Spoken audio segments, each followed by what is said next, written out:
दोस्तों, स्वागत है आप सबका हमारे YouTube चैनल जीवनी संजीवनी पर। चलिए हम आपको एक कहानी सुनाते हैं। कहानी का शीर्षक है 4 आने का हिसाब। दोस्तों, इससे पहले कि हम आपको कहानी में ले चलें, आप हमारे चैनल को सब्सक्राइब करें और वीडियो को एक लाइक जरूर करें।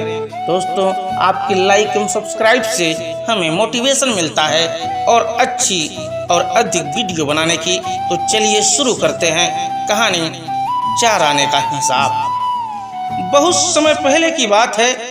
चंदनपुर का राजा बड़ा प्रतापी था। दूर दूर तक उसकी समृद्धि की चर्चाएं होती थीं। उसके महल में हर एक सुख सुविधा की वस्तु उपलब्ध थी, पर फिर भी अंदर से उसका मन अशांत रहता था। उसने कई ज्योतिषियों और पंडितों से इसका कारण जानना चाहा। बहुत से विद्वानों से मिला।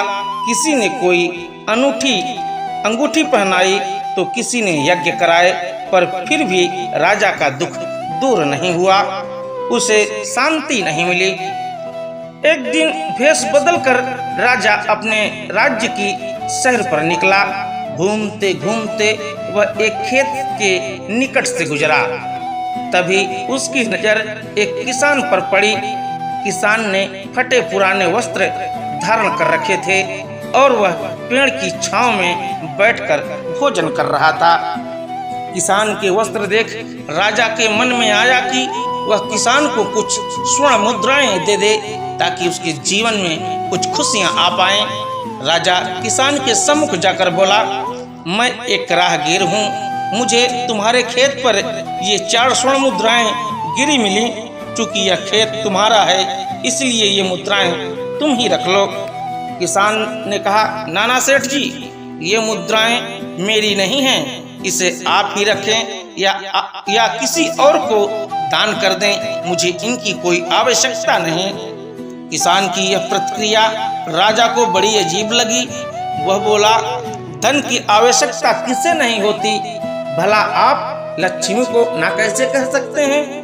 सेठ जी, मैं रोज 4 आने कमा लेता हूँ और उतने में ही प्रसन्न रहता हूँ। किसान बोला, क्या आप सिर्फ 4 आने की कमाई करते हैं और उतने में ही प्रसन्न रहते हैं?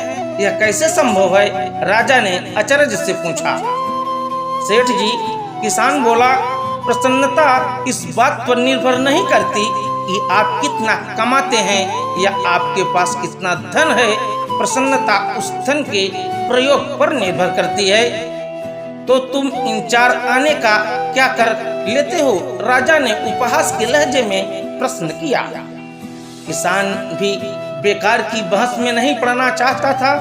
उसने आगे बढ़ते हुए उत्तर दिया, इन 4 आनों में से एक मैं कुएं में डाल देता हूँ, दूसरे से कर्ज चुका देता हूँ, तीसरा उधार में दे देता हूँ और चौथा मिट्टी में गाड़ देता हूँ। राजा सोचने लगा। उसे यह उत्तर समझ नहीं आया। वह किसान से इसका अर्थ पूछना चाहता था, पर वो जा चुका था। राजा ने अगले दिन ही सभा बुलाई और पूरे दरबार में कल की घटना कह सुनाई और सबसे किसान के उस कथन का अर्थ पूछने लगा।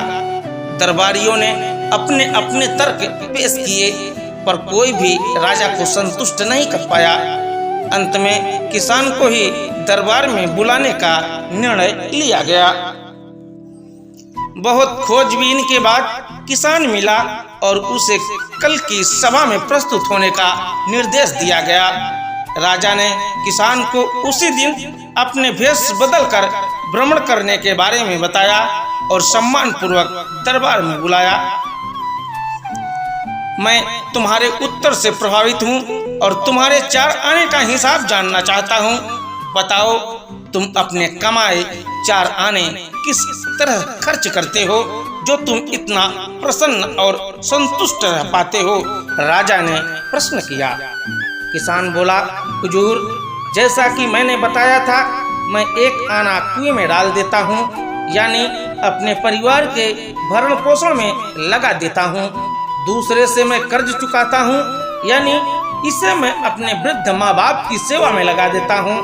तीसरा, मैं उधार दे देता हूँ, यानी अपने बच्चों की शिक्षा दीक्षा में लगा देता हूँ और चौथा मैं मिट्टी में गाड़ देता हूँ। यानी मैं एक पैसे की बचत कर लेता हूँ ताकि समय आने पर मुझे किसी से मांगना ना पड़े और मैं इसे धार्मिक, सामाजिक या अन्य आवश्यक कार्यों में लगा सकूं। राजा को अब किसान की बात समझ में आ चुकी थी। राजा की समस्या का समाधान हो चुका था। वह जान चुका था कि यदि उसे प्रसन्न एवं संतुष्ट रहना है तो उसे भी अपने अर्जित किए धन का सही उपयोग करना होगा। दोस्तों, अगर कहानी पसंद आई हो तो आप इस कहानी को अपने दोस्तों के बीच शेयर अवश्य करें। मिलते हैं कल एक नई कहानी के साथ। तब तक के लिए जय हिंद, जय भारत, वंदे मातरम।